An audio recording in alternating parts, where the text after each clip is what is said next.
Hello! You join us on Topher Parker Cars. Clearly, I'm not Topher. No idea where he's at, but I managed to get a hold of his camera equipment. Today we're doing a review on one of my vehicles I got. And this in particular is a recent purchase. It's a 1991 Oldsmobile 98. This is a surviving Oldsmobile 98. And today I'm going to be showing you all the highlight features of the car and eventually a test drive of the vehicle. While Oldsmobile was having good sales in the early 90s, it was at the point in the brand status at this year that sales were starting to slowly come to a dip until its eventual end in 2004. This was mainly due to various reasons like outdated features, outdated styling. Typically old people were starting to buy these at this point, so most car buyers that were looking at this kind of car were starting to not really become as fond of the brand anymore for those reasons. But today we have I'd say is a relatively decent survivor. So the first thing I want to talk about in this vehicle is the overall styling of this car. And I think the first thing you guys would notice since I showed the intro to this car is probably this built-in side skirt right here on this rear wheel. Now, I kind of like this personally because I think it's definitely a throwback to full-size luxury cars from the 50s, 60s, and even into the 70s. It definitely gives the car a more sleek look by hiding some of the tire and the wheel. And in theory, it should even improve aerodynamics as it's not catching air into the wheel arch. And another thing you may notice with these wheels is that they're not particularly that large. As we can see here, these are actually 15-inch wheels. And the only vehicle you can really buy today that comes with a roughly similar size wheels this is a Mitsubishi Mirage. Pretty much the cheapest car you can buy right now, both in price and in build quality. So definitely a different era that this car was in for sure. So this car was made from 91 to 96. And this car being a 91, the early models had this two-tone paint scheme. On the facelift model, it went to a color matching design where the plastic trim would match the color of the vehicle. And if you ever want to know what year it is, you can just look at the trim and know if it's a facelift or an early model like this one. Now we move up to the headlights of this car. Before I even mention the headlights, you can always see that this bumper has seen better days. Now I wish I could replace this bumper, but one, I just got this car, and second, it's quite hard to find parts on this car, which you'll see throughout this review. But getting back to the headlights, you can see it says Oldsmobile on the driver's side headlight. But another thing that's odd is it only says it on the driver's side. It didn't bother to put it on both sides. Another thing I like to mention is this second lens right here. One thing I will say is that this is not your blinker. This is actually a cornering light, so that when you put on your blinker, it'll light up the side of the car that you're turning to give you more visibility when turning in the direction you're heading towards. When I saw this quirk and realized it had cornering lights, I thought it was a nice touch. And now this feature is also making a comeback on much more expensive cars, but I think it's kind of nice to see that almost 34 years ago it had the cornering headlight. So the next thing I want to talk about are simply the windshield wipers on this car. Now that may sound kind of a little bland talking about windshield wipers, but they are pretty interesting how they work. So as of right now, they're obviously in the resting position. So the idea of how these work is that when you activate the wipers, instead of them just popping straight out and wiping your windshield, they actually slowly move out. And then your wipers go up and wipe your windshield until you decide to turn them off. Once you turn them off, they come back to the position they started at and slowly whir back underneath the windshield. There are two reasons behind this. One was for looks, so you don't have to see the wiper arms and the wiper blades out. So it doesn't obscure the sleek look of the body, and also so that it doesn't interfere with the aerodynamics of the car. All right, the next thing we're gonna be talking about is simply the trunk on this vehicle. Now, as you can see, there's no handle to open the trunk, and there's not even a key port to put your key in either. And there is a key port. You just have to move this emblem that says 98 with a crown on it. You flip that up to the side, take your key, put it in the key slot, turn it, and you can open up the trunk. It's quite large despite the size of the vehicle. When this car came out, it had a 20.2 cubic feet trunk space. I know for a fact that most crossovers with their second row seat up is not much larger than this. Now, the next feature you get to is simply closing the trunk. So when you pull this down, you'll notice that I just have to softly latch it, and then there's a motor that sits at the bottom of the latch that pulls the trunk in once it detects that the trunk is latched. This is an especially nice feature to have, especially if you're not one to put so much effort in closing the trunk all the time. You can just rely on the motor to pull the trunk down once it's partially latched. One nice feature that helps on this car is that it had self-leveling rear suspension on the rear strut components. So the idea is that there's an air compressor at the front, there's two airbags in the back, and when it detects that there's a noticeable amount of load in the back, it'll add air to each shock until it raises the back of the car. So even when you have a full payload in this car, the car will still drive almost like there's no payload at all. This also helps with driving safety and stability when you're driving down the road because it raises the rear of the suspension up and makes the car drive more level when it's driving down the road. But one major downside when you have a car with rear air suspension is that when it fails, it can be more complicated to replace. So on this car, the shocks do leak on the front and back, so it doesn't quite work the way it used to. Oh hey, this is a nice opportunity for you to demonstrate the rear air suspension failure on this car. So if you don't mind,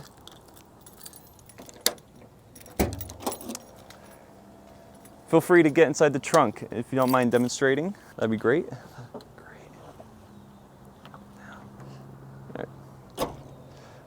Don't know what that guy's on about. But anyway, you can see the car's backside got quite a bit lower when it got an extra payload. So the idea of what it's supposed to do when it noticed the payload, like this random guy that got in here, and it's supposed to give air in the struts and raise the car back up so that it makes the car more level when you're driving down the road. Don't need you anymore. Don't need you.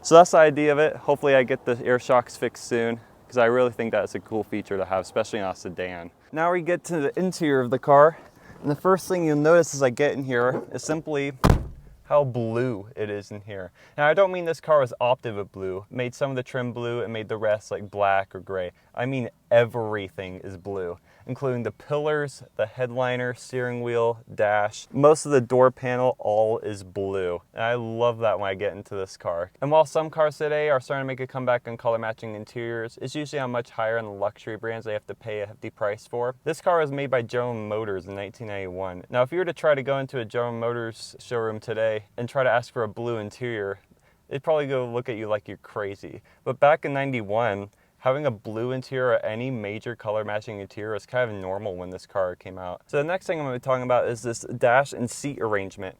Now as you can see, there's no center console here. That's because this is actually a 6-seater. If you add that large trunk and the 2-bench seat arrangement, could be more practical than even most 3-row cars, especially any crossover, because you can seat all 6 and not even interfere with the trunk. Not the largest armrest compared to modern cars. And another note thing about this armrest is that it does open up. Not only are there slots in here for your cassettes, but there's this little piece right here. You can fold it out and it's actually a cup holder. Now because this has a bench seat, it only has one cup holder. You could get this car with a center console on the Touring model, which car is not, which I'll get to in a minute. But if you got the Touring with the center console, you could get up to 4 cup holders in this car, which was unheard of in 1991, as in that year they didn't really prioritize in cup holders, just even in large vans at that time. Speaking of trim levels, this is a Regency Elite, as it'll say it on the seats. And it also says Regency Elite on this plastic wood trim right here. Despite being called an Elite, this is actually the entry-level trim, which I find kind of ironic, but oh well. So as far as the Regency Elite dashboard goes, all you really get on the driver's gauges are your speedometer, fuel level gauge, and your coolant temperature. Now on the Touring model, you could get those same gauges, but they're fully digital, a digital speedometer, or you could even just get a fully analog dashboard with a tachometer on the Touring model. This car does have a lockable glove box. Inside here we find the original Oldsmobile owner's manual. And I love how it shows that Oldsmobile 98 with its white wall tires standing out, because that's what owning a 98 is all about. And speaking of the original books on this car, we also have a original Oldsmobile 98 brochure from 1991. I've read through this brochure, and overall all it really talks about are the standard features and some pictures of the car. But my favorite part of the brochure is on page 3, which talks about a car with the technology to send a message around the world. Yeah, they definitely sent a message around the world, all right, that they were going bankrupt and eventually became a non-existent brand. Now, the next thing I'm going to mention in this car before we move on to other stuff is how you adjust the seats. Now, there is a lever here for reclining the backrest, but if you're wanting to control any part of this car, the controls are mounted on the driver's side and passenger side doors. And you can see it's not in a traditional seat shape that you might find on a Mercedes seat adjuster on the door, but instead you have a knob and 2 switches. And how they work is that you move this knob forward and back to move the seat back. You move the knob side to side to move the seat up and down. As far as seat adjustments, it's actually pretty well equipped even by today's standards. One thing I want to mention as far as the switches on this dashboard is how you turn on the lights. One way you can turn them on is you have the parking light and light switch on the driver's side of the dash.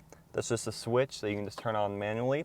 But above that, at the very top, there's a knob, and that's called the Twilight Sentinel. So there's two ways the Twilight Sentinel actually works. So one way it's mainly used for is it adjusts how long you want to keep your lights on after you turn off your car at night, so that when you park your vehicle at night, your lights will stay on for however long you set it for. And as you walk away, it gives you light in front of where you're walking to help guide you to where you're walking towards. And a second way that the Twilight Sentinel can be used that I find helpful, especially on a car this old, is they can actually be used kind of as automatic headlights. So the next thing I want to talk about is this rear view mirror, which was an optional on this car in 1991. Now there were some General Motors vehicles that had an auto dimming mirror as an option throughout the mid 80s, but I think even through the 90s, this was probably a pretty nice option to have. Because especially on today's cars, I can name quite a few cars that don't have an auto dimming mirror as standard. So to find out on a 34-year-old General Motors product, I think is a pretty big deal to have. It's not completely automatic. There's actually a switch at the bottom of the rearview mirror that has 3 settings. So there's off, and then there's minimum, and there's max. So you can have the privilege of not being glared by a lifted Duramax with 20 light bars brighter than the sun. Ask me how I know that. As far as the back seat goes, there's not really that much features back here, nothing crazy. But as far as room, I have about 1 or 2 inches of knee space, and I have about an inch of headroom, which is pretty good when considering a car of this size of this year. And like I said, while there's not that many features, there are a couple key features in this car that I think were a pretty big deal when this car came out. And one of the features is going to be these rear air vents sitting behind this console. And now back in the 90s, almost no sedans had this feature. Another nice feature that's usually taken for granted is a center armrest, which, I mean, I know it sits kind of low, but it's also just me being picky. But again, it's better than nothing. While there's not that much storage back here, there are these rather decent sized seat pockets behind the driver and passenger side seats. While this is a feature that we usually take for granted today, considering this is a 1991 vehicle, I'm kind of impressed that these have storage pockets at all, let alone some that are big enough to almost fit at least half your arm in. There is one key feature in this car, however, that reminds you that you're in a 1990s General Motors product, and that's the seat belts. And as you can see, these are not the modern black plastic latches with a red button to release them. Instead, you have these silver latches that say General Motors. Now, one major downside about these latches is that because they're not plastic and that they're metal, if you leave this car out on a really hot sunny day and you try to grab onto one of these, you'll be greeted with the temperature surface of the sun. For example, you reach and you grab the lap belt, and you're trying to hold on to it so you can get your seatbelt. And while you're holding on to it, your right hand is currently experiencing second-degree burns. And while you're doing that, you're simultaneously trying to grab your seatbelt, which is also going to give you second-degree burns. And as you're trying to put them together, you fuse them together, and now both of your hands are getting second-degree burns. Now we get to under the hood. It's actually a pretty standard procedure. There's a latch right here. You pull it up, and because it's a luxury car, you do have struts on each side to keep the hood up, so instead of having to fight with a stick to hold your hood up and pray it doesn't break. Underneath the hood, you'll find that there's a Series 1 3800 V6 that's been shared with most of General Motors sedans throughout the 1980s and 90s. And this particular version, like I said, it's a Series 1 that produces roughly 170 horsepower and torque being in the 220 range. I'll have an exact figure on the screen. In the touring model, you could get this with the L67 supercharged V6, making 240 horsepower and 280 pound-feet of torque. Most of these on the road are still going to have the 3800 V6 non-supercharged, which, while it's not going to be a complete powerhouse, these things are known to be pretty reliable. Now, as far as features goes, there's nothing really crazy or special about it that I can tell, but I know that this car has a very uncommon option of a engine block heater. The wires are sit behind this fender, and the idea is kind of like a diesel. If you're having this car in really cold weather, say I believe it's below 0 degrees Fahrenheit, you could plug this into your house outlet and it can keep your engine warm overnight. Although I do believe this feature was more common in Canada, where temperatures can easily get below 0 almost every winter, because I believe most of the time it is pretty cold up there. Now, one other key feature that some of you are probably screaming at me to show now that I've returned to the back of the car is this little hump right here. Well, that's actually for the antenna for the radio. So the idea is when you're not using the radio, it stays down so that it doesn't get damaged by debris or any obstacles that may hit it. But when you turn on the radio, it extends out to get you an optimal signal for your radio. And I think that is a very retro vibe, although I don't think it would make much of a big comeback as modern cars have them embedded in the body. Really cool thing to have on a car like this. Now we're about to take it out for a drive. But before we do, as tradition on this channel, we're gonna have to rock it to give it the full land yacht test. And to do that, I borrowed the random guy off the street to help me demonstrate the suspension. Hi, get out of the car. You sway this car right now. Oh yeah. As you can see, this is as peak as Oldsmobile performance suspension goes. Put this into consideration when I take it out for a test drive. And now we're driving the Oldsmobile. But before we get going, I just want to point out that this car, when new, was originally advertised for its ride. So, to give myself full confidence in their engineering, I have a small cup of water. I'm going to put it on the one cup holder. Bet that the whole time that I'm out driving, not a drop of water is going to come out of that cup. If any water does come out of the cup, well, I think you'll know what happens. Put in the key, no button. Now we get going. And the first thing that you'll notice if you ever start driving one of these is how light the steering is. Like even when I'm just idling right now, I can just use my pointer finger, no problem, which is really nice. It's not even electric. Now we're getting up to speed, and obviously, because this is definitely not a sports car, so this is the kind of car you definitely want to take your time getting up to speed in. The road we're on right now is not the roughest road, but it's definitely quite uneven, and the car right now is holding pretty still. Vibrating a little bit, it's kind of usual for a 34-year-old car, but just went over a pothole, nothing. Barely feel anything. If I was in that in my Volvo, this cup flew right out the cup holder and landed on my pants, and that would have been a bad evening.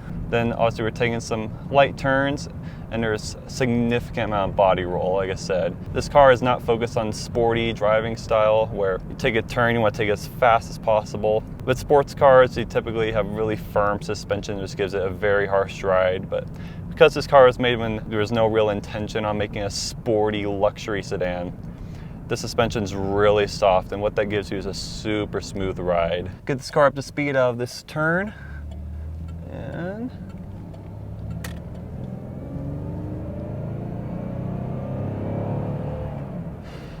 it's not fast, I'll tell you that. Like I said, there is a sporty version that would have came supercharged, and that's much faster, but even if you got the regular 3800, which is this with 170 horsepower, it'll definitely get you by around traffic and even getting onto the highway.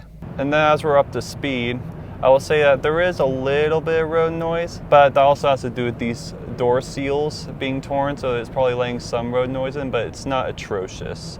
It's definitely doable, and I think if you can find seals to get those fixed, it'd be much quieter. But even, like I said, as of right now, super quiet. And going back to the overall comfort of this car, you might have been noticing that the camera is shaking a little bit. But while the camera is shaking, I'm not feeling anything. That's partly because these seats are super comfy, tons of foam underneath the seats. Not only is the suspension tuned super soft to absorb any potholes or uneven road surfaces, these couch-like seats definitely help absorb any minor vibrations or any interruptions in the road, which is what gives it the extra comfort that Oldsmobile was advertising this car for. And like I said, another thing I'll mention as far as the driving experience in this car is the light steering. Like most of the time I've been driving this car, I've only having to use 2 or 3 fingers. Unlike some cars, I have to use 2 hands. But like going around this turn, just cruising, it's not swaying anywhere, it's not drifting side to side, it's just staying in the direction I turn the wheel. It's so nice. Even my modern Volvo, you have to put in more efforts because of how much less assist there is in the steering, but with this car, it's so well assisted, you barely have to put in any effort to steer. And I'm giving it some again, barely accelerating up to the speed limit. Like I said, this car is not fast at all, but if you're willing to take your time and deal with the slightly lower power output, it's definitely a very smooth engine. Relatively smooth transmission for the age. I definitely think that these kind of cars should make a comeback, because I've been in tons of really nice Mercedes, BMWs, and they drive nothing like this. This car makes those BMWs drive like Honda Civics on coilovers. Taking another turn, entering back into the neighborhood, taking a right turn, barely using any effort to turn. And this car is not as heavy as it seems as far as the driving experience. It only weighs about 3,700 pounds, which is about the same as like a modern Honda Civic. Not a huge car, but if you ever get to drive one of these, it feels like it weighs twice that. You just roll through and you feel all the weight as you're taking the turn. Then when you accelerate, because the engine's not the most powerful, it definitely feels like it's taking its time to get up to speed. Like I said, this is a car that you don't want to be in a hurry in. This car, just take your time and driving back home from a hard day's work and just forget about everything. It's so nice. Yeah, it does that. It's mainly because it idles quite high. It only does it when it idles high. And in case you're wondering how the water cup went, here it is. I'm looking around the cup holder. If you can notice right around the cup, there's no water leaking around it. It's completely intact. We went over some pretty rough potholes and really uneven road surfaces. Definitely took some tight turns, but it definitely shows like just how smooth the car is. And with that, we're back from the test drive. I hope you guys enjoyed this video. If you guys have any feedback or comments on this video, feel free to put them down below. What the hell? Who's this guy? I've just bought one of these too. Oh, this is a much better version of what you have. You have a V6 front wheel drive. That's not a true land yacht, okay? What you need for a serious American car land yacht, if you want to be serious about it, you need body on frame, Corvette V8 under the hood, rear wheel drive, and terrible use of space on the interior. This is a real land yacht. This is just trying to appease to Japanese car people, get them out of their Honda Accords and into an already failing brand, not into something that has pure longevity. It definitely doesn't sell more cars now to China or anything. Yeah, okay, Mr. Glorified Pickup Truck.